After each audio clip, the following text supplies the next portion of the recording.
Umra ni ibada tukufu ambayo watu tunaipuuzia, au naweza kusema nikipendezesha lugha, watu hatujui habari zake. Sasa nimekuwa nimeombwa ombi na baadhi ya ndugu zangu wanaonizania kheri niandae hii point, kwa sababu hivi sasa hasa huku kwetu Europe, alhamdulillah, watu wameanza kupata urahisi wa kwenda umra, na wanaulizana watu, kwa nini hivi sasa watu wanakuwa wengi sana kwenye umra, mpaka ukitazama huu mwaka kwenye Ramadhani wanakuambia hasa 10 la mwisho tarehe 27 watu wamepiga fora kwenye umra.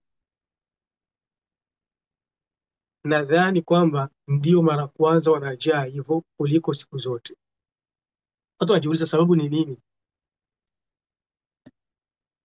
Mimi nadhani sababu ya muhimu sio eti kwa sababu mashehe wanahamasisha watu kufanya umra. Mashehe wameendelea wanahamasisha watu kufanya umra tangia miaka iliyoisha, lakini sababu muhimu huenda inaweza kuwa ni siasa ya uongozi wa Saudia kwa sasa. Wamechukua ile siasa ya Ulaya wakawaachia watu wachukue maviza kwenye mitandao hata bila kupitia kwenye shirika. Mtu unaweza ukaenda umra ukiwa unajua njia, ukaenda peke yako, unaweza ukafanya hata umra ya $700, ulimaliza kila kitu. Hata chini ya hapo unaweza kwenda kwenye umra, ukaenda umra. Maanake unaweza ukatazama tu tiketi ni ngapi, ukaikata mapema, unaweza ukapata hata tiketi ya $100. Visa yenyewe bei ndogo sana, kama ni $100 zinazidi kidogo. Shekhe, ukishachukua hiyo ukishachukua hiyo ticket ukachukua na visa,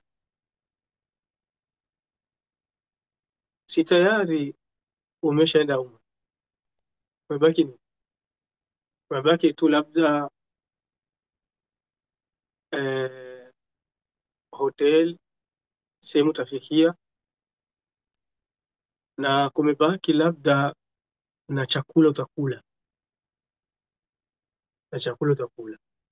na ndio wajibu wa umra na hija, ni hivyo vitu: tike, visa, sehemu utafikia na chakula. Leo kuna watu wanakuambia mimi nitafikia kwa mwanafunzi yuko Maka au yuko Madina, naweza kafikia kwako. Sasa kwenye Ramadhani ndio wanafunzi wanakuwa na wepesi, kwa sababu kwenye Ramadhani si hawasomi, lakini siku za masomo yanakuwa ngumu kiasi fulani. Na kuna leo hata wanafunzi wako na majumba yao kule, unafikia tu kwake, wala ulipi nyumba. Kwanza ujitao ndio kwenye umra kwa $500 umemaliza. Katika hadithi عن جابر نعم، katika hadithi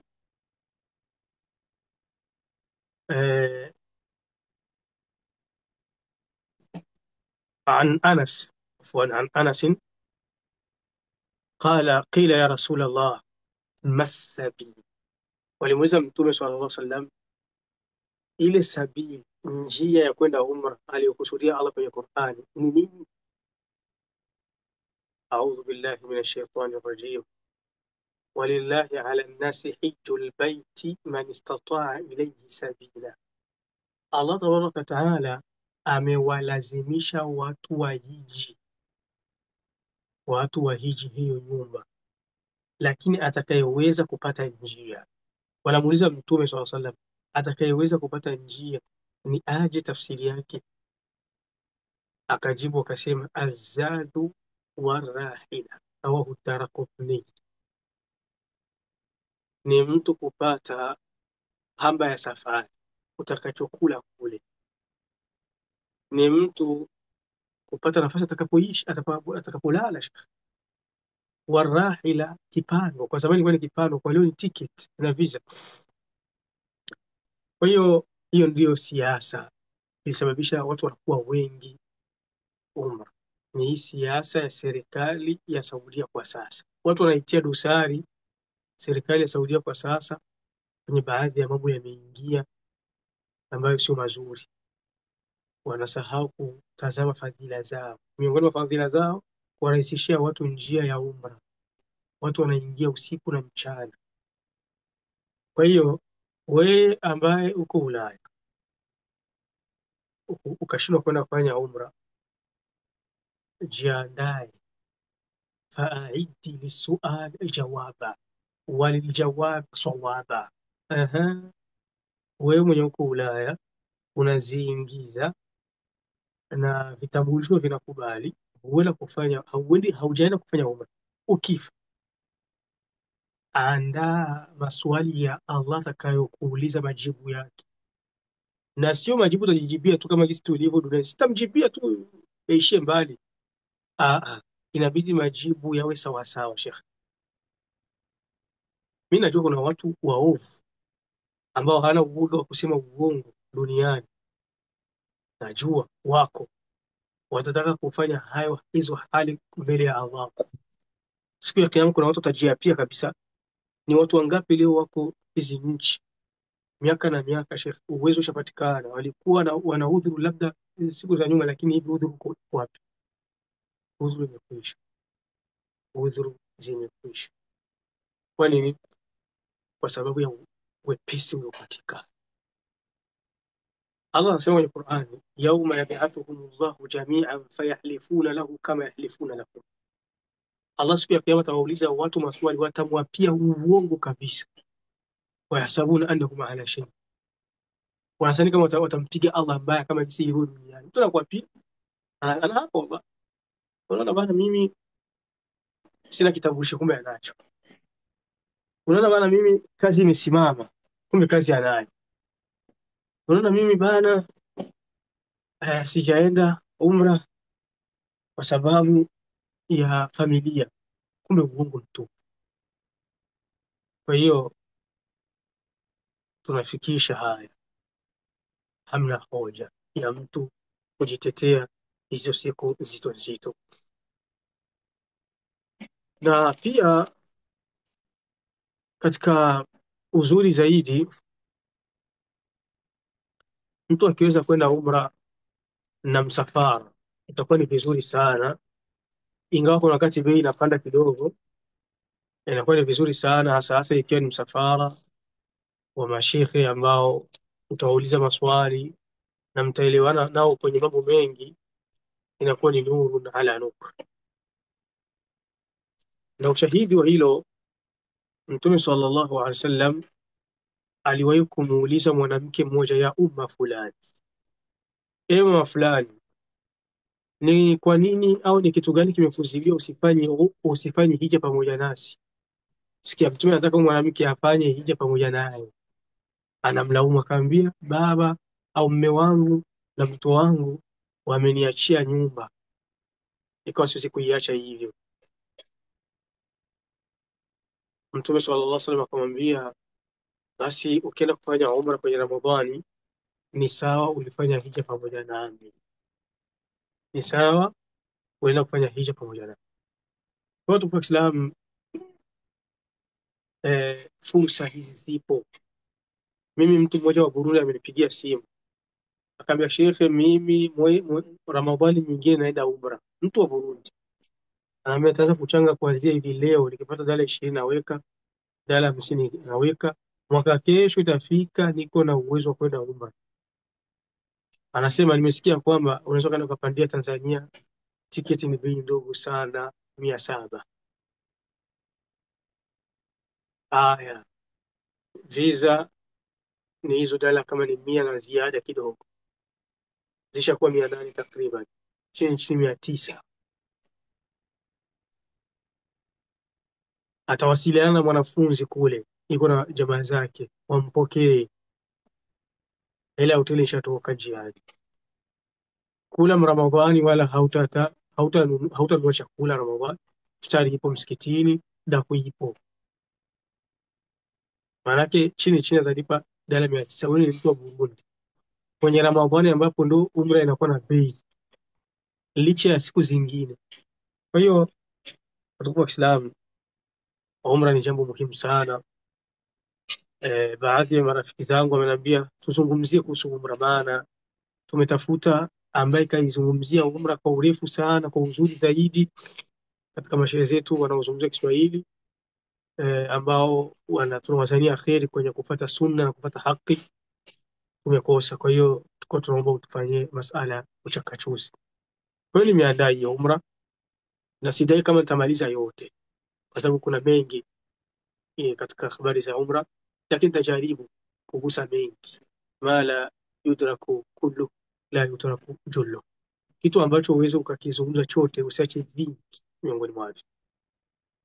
Tazungumzia pointi kadhaa za umra. Pointi ya kwanza, fadhila za umra, kuamsha nyoyo wasikie kwamba hili jambo na hii ibada sio ibada ya kutuma mtoto, sio ibada jinsi watu wanavyozania kwamba ni jambo la halipo kwenye sheria au halikukaziwa. Ani nabii sallallahu alaihi wasallam qala, mtume anasema al-umratu ila al-umrati kafaratu lima bainahuma والحج المبرور ليس له جزاء إلا الجنة متفق عليه. Ukiwa unafanya umra zinafatana, mbona unasamehewa madhambi yako yenye ulifanya katikati hapo? Ukienda kufanya hija ikawa ni hija ilikubaliwa, hauna malipo wewe mbele ya Mola isipokuwa ni pepo tu. Wewe ni mtu wa peponi tu, lakini uko duniani. Ukifanya hija ukabahatikiwa ukakubaliwa, wewe ni mtu wa peponi. Yaani una passport, ushapata passport na visa kuingia peponi, sema tu haujafa. Unasikia kama hizi ibada mbili ni sehemu ya kutuma mtoto. Unakaa tunakoroma, Sheikh, tajubu albilada wal afaq, unazunguka vijiji kutokana na uwezo ambao uko nao, masha Allah. Kila mwaka una desturi ya kusafiri Afrika na sehemu zingine za kula hewa. Huendi kufanya ibada kama hii ambayo inakuvutia madhambi yako. Ana Aisha taqalat, Aisha anasema, wasikizi wanawake vizuri ya hadithi, maana aliyepokea ni mwanamke mwenzao. Ya Rasulullah, hal ala nisai jihad, na sisi wanawake tunataka jihadi, mbona wanaume ndio wanafaidika kwenye jihadi na sisi tunataka? Qal, mtume akaambia, naam alaihinna jihadi, ndiyo Aisha, na nyinyi wanawake mna jihadi, la qitala fihi, lakini nyinyi kwa sababu hamna nguvu za kupigana vita, mna jihadi, hamna vita, hakuna kuuana. Nasikia hizo bahati za wanawake, kwa sababu kwenda vitani sio basi ya kutoa mtoto, kuna tisha. Mpaka kwenye hadithi wakamuuliza Mtume sana, ma balu shahid la yuftanu fi qabrihi au la yusalu, kwa nini mtu akifa shahidi haulizwi kwenye kaburi lake? Mtume SAW akasema, kafa bibarikati sayf ala rasihi fitna, au kama qala alayhi salatu wasallam, inatosha ule ukali na machungu ya panga kwa leo risasi, inatosha kuwa fitna kwake. Kwa sababu wale malaika watakapokuja kuuliza maswali kwenye kaburi, mtu anakuwa na uoga. Sasa inatosha vitani kutishika na panga na silaha. Sasa wanawake bahati yenu ni hii, hamngoje kwenda kupigana masasi, mapanga. Mtume anasema mpo mna jihadi yenu, mnapata thawabu kabisa za jihadi, lakini hakuna mapanga, hakuna kuuana. Ipi Mtume sallallahu alaihi wasallam? Alhaju wal umratu, hija na umra. Wanawake, jihadi yenu ni hija na umra, kwa sababu jihadi ni wajib,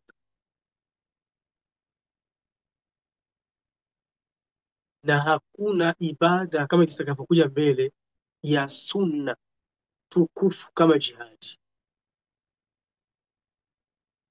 ikiwa ni ile jihadi yenye sunna, kwa sababu pako jihadi ya wajib na pako jihadi ya sunna. Ile jihadi ya sunna ile ambayo sio lazima mwende ukajitolea ukaenda, ni bora kuliko sunna zingine. Itakuja mbele kwa tanukuu Ibn Baz. Sasa inafikia inaonekana hapa kwamba katika ibada za sunna za mwanamke ni bora kufanya kuliko ibada zingine, hija na umra za sunna, kwa sababu kwa hija na umra pia za wajibu, tungali bwana za sunna. Kwa hiyo Mtume sallallahu alaihi wasallam akamwambia Aisha, jihadi yenu nyinyi ni hija na umra. Rawahu Ahmad wa Ibn Majah wa sahahahu al-Albani. Na katika matamshi mengine, qultu ya Rasulullah ala naghzu wa nujahid ma'akum, kwa nini sisi hatuendi kupigana vita pamoja nanyi? Faqala lakin ahsana al-jihad, lakin ahsanu al-jihad wa ajmaluhu al-hajj, jihadi yenu nzuri wanawake na bora ni hija, hajjun mabrur, hija yenye itakubaliwa. Faqalat Aisha, Aisha kasema fala ada alhajj ba'du idh sami'tu hadha min rasulillah, rawahu al-Bukhari. Aisha akasema sintorudia kuiacha hija baada ya kusikia haya kwa Mtume sallallahu alaihi wasallam. Hakuachaga hija zile za sunna, kwa sababu hija ile ya kwanza ndio wajibu, baada ya hapo ni za sunna. Usiache shekhi. Na umra ile ya kwanza ndio wajibu kama kitakapokuja mbele, lakini za baada ya hapo inakuwa ni sunna. Usiache na yenyewe, nimeshaenda umra inatosha. Nenda kila mwaka au kila mwezi, sawa na uwezo, kama kitakapokuja mbele insha Allah. Hii hadithi katika matamshi yake mengine, jaa rajulun ila nabii sallallahu alayhi wasallam faqala inni jaban wa inni dhaif. Mtu mmoja alikuja kwa Mtume sallallahu alayhi wasallam akamwambia, mimi nakuaga na uoga, niko na uoga Mtume. Hii hadithi inatuhusu sisi watu wengi wa leo, tunaogopa jihadi, na kwanza hamna jihadi kama jinsi ilivyokuwa kwenye shakli nzuri wakati wa Mtume sallallahu alayhi wasallam. Leo kupata nafasi ya kwenda jihadi ni ngumu. Ndio jamaa anambia mimi muoga wa kwenda vitani, wa inni dhaifata, sina mazoezi mimi ya kwenda kupigana. Qala halumma ila jihadin la shawkata fi, Mtume akamwambia mbona pana jihadi nyingine inakuhusu nyinyi watu waoga? Hiyo jihadi hakuna mambo ya mapanga, hakuna miba, hakuna kuuana. Kama jihadi gani? Kama al-hajj, hija. Bila shaka na umra inaingia, kwa sababu umra na jihadi, umra na hija ni mkubwa na mdogo. Qala al-Albani wa hadha sanad sahih rijaluhum kulluhum thiqat, na hii hadithi ni sahihi. Kwa hiyo kana kwamba na sisi tushaingia kwenye hukumu ya wanawake leo, hatuna jihadi zile ambazo ziko kwa shakli ya waziwazi, haina shubuha, jihadi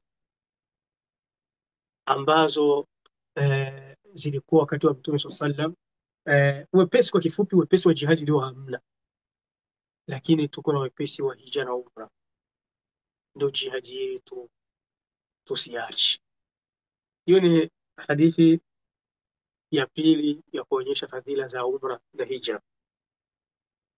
Hadithi ya tatu, عن ابن عباس رضي الله عنهما قال قال رسول الله صلى الله عليه وسلم. ابن عباس Mtume anasema adimu lhaja walumrata, dumuni. La ilaha illa Allah. Sikia matamshi ya Mtume, mdumu,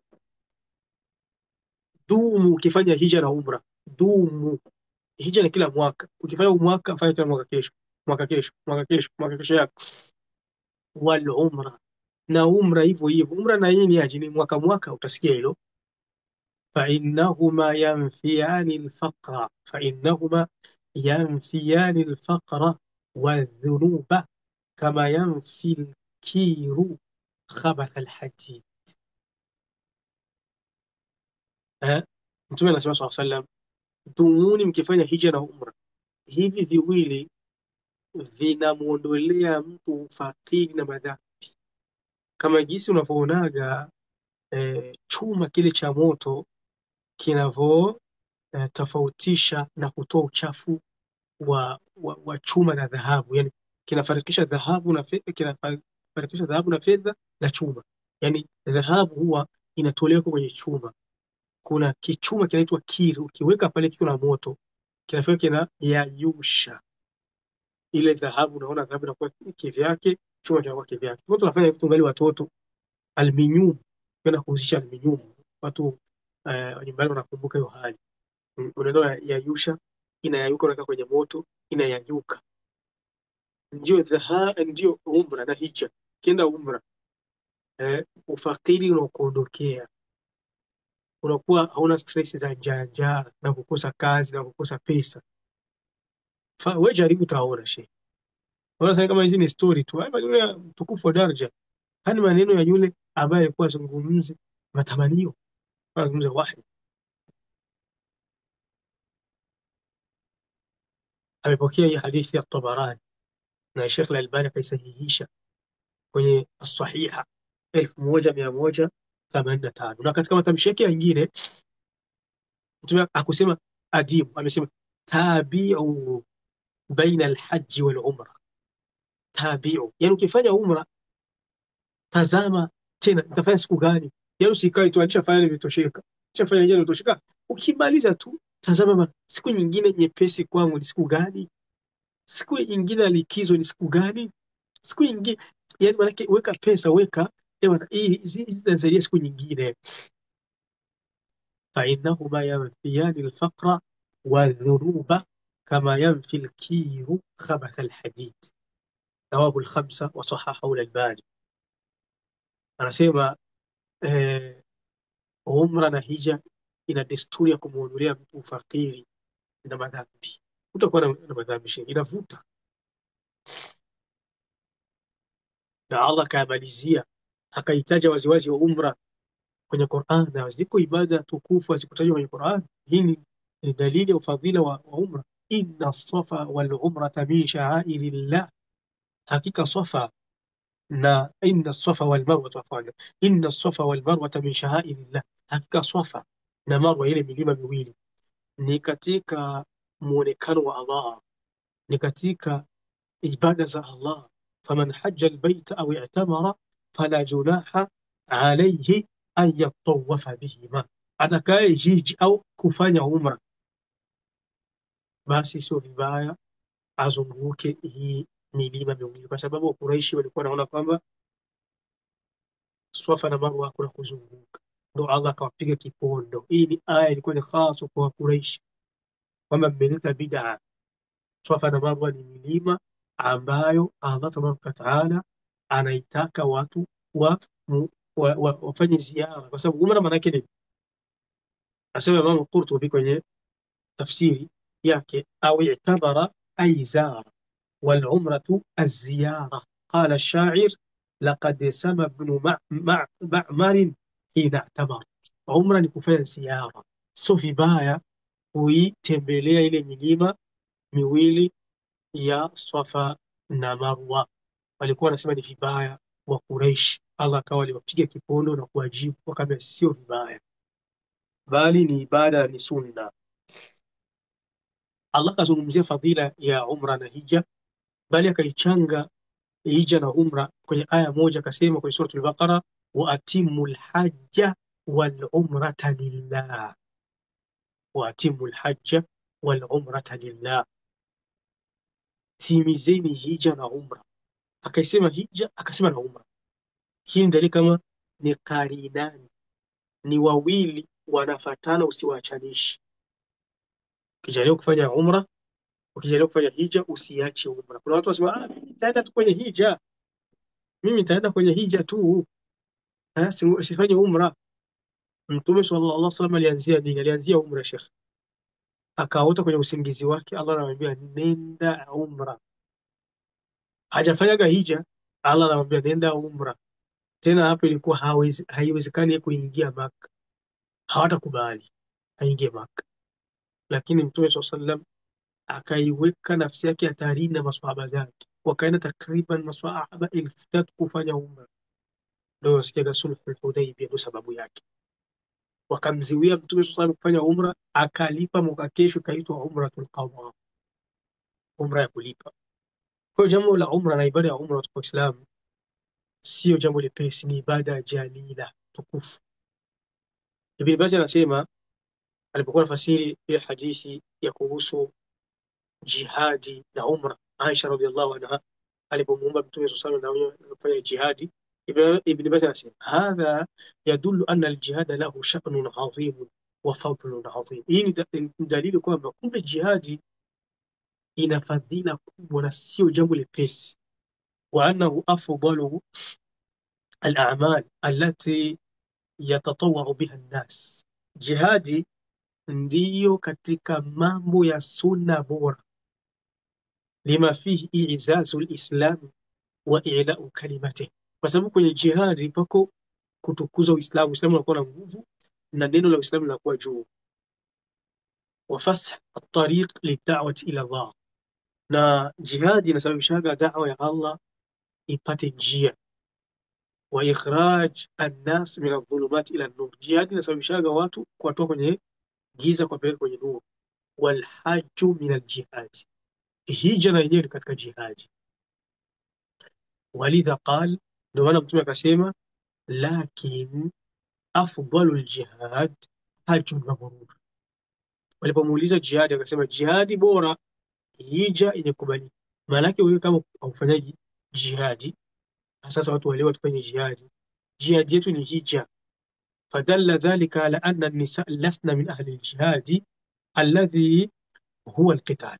Hii dalili, hii hadithi katupa dalili kwamba wanawake si katika watu ambao ni wa jihadi ya kuuana. Ikibidi wanawake wakienda kwenye jihadi, kama sitakakuja mbele kwa Sheikh Al-Albani inshallah, wanaweza wakaenda kwenye jihadi kwa sababu ya kusaidia mujahidin, wapikia chakula, kuwatibu wagonjwa, kunyanyua maiti na kadhalika, kuwapa maji lakini wenyewe sio kwenda kupigana, isipokuwa ikijitokeza. Ummu Sulaima alikuwa na khajara, kisu chake, wakamuuliza chani ni hicho, asema akiendana minni al-mushrik bakartu batnahu, anasema akiingia kwenye anga langu akavutia njia mushrik, nitatoa tumbo lake. Kwa hiyo anaweza kuwa na silaha mwanamke kwenye jihadi kwa sababu ya kujihami, sio kwa sababu ya kwenda kupigana rasmi. Walaysa bifardin fi haqqihim, lakini wao wanawake jihadi yao nzuri ni hija. Walakin alayhinna alhajja wal umra yaqumani maqama aljihad, sio hija tu na umra. Hija na umra vinachukua nafasi ya jihadi. Sheikh, jihadi ni kitu kizito, mpaka kuna hadithi moja Mtume sallallahu alayhi wasallam alimuuliza kuhusu masala ya kufanya ibada kwenye zile 10 za mwanzo za Ramadhani, 10 za mwanzo za Dhulhijja. Akasema sallallahu alayhi wasallam, vitendo vizuri kwenye 10 za mwanzo za Dhulhijja ni bora kuliko mtu kwenda kwenye jihadi. Labda aende na mali yake na kipanda chake pasirudi kitu, hapo huwezi kumfikiria mtu wa jihadi. Jihadi ni katika ibada tukufu, jihadi ni katika mambo mazito. Kama huwezi, kama hiyo nafasi haipo, umra na hija vinachukua nafasi. Sheikh Ibn Baz amesema kwa mdomo mpana, walakin alayhinna alhajj wal umra yaqumani maqama aljihad, hija na umra vinachukua nafasi ya jihad. Wala kama umra ni kitu kidogo, unakalia tu wewe kuzubaa tu, hela yako unakula, unatengeneza majumba Afrika, sijui wengine wanasema sijui sisi tuna madeni ya riba kwenye mabenki, wamekopesha ili wafanye mamiradi isiyozaa kule Afrika, wanawaibia pesa zao, zinaliwa, watu wanaanza kulia. Badili ungechukua hizo hela ukazichoma unanunua tiketi yako na visa ukaenda hija, ukaenda umra. Na katika hadithi ya Jibril Mtume sallallahu alaihi wasallam alionyesha fadhila ya umra. Ile hadithi ya Jibril kutoka kwa Mtume sallallahu alaihi wasallam, hadithi mashuhuri: jaa rajulun shadidu bayadi thiyab shadidu sawadi sha'ri ras, alikuja mtu ana nguo nyeupe sana, ana nywele nyeusi sana, yani manake ni mzuri, sababu nywele nyeusi kwa Arabu ni dalili ya uzuri, na nguo nyeupe kwa Arabu ni nguo nzuri. Na Mtume akasema nguo bora ni nguo nyeupe.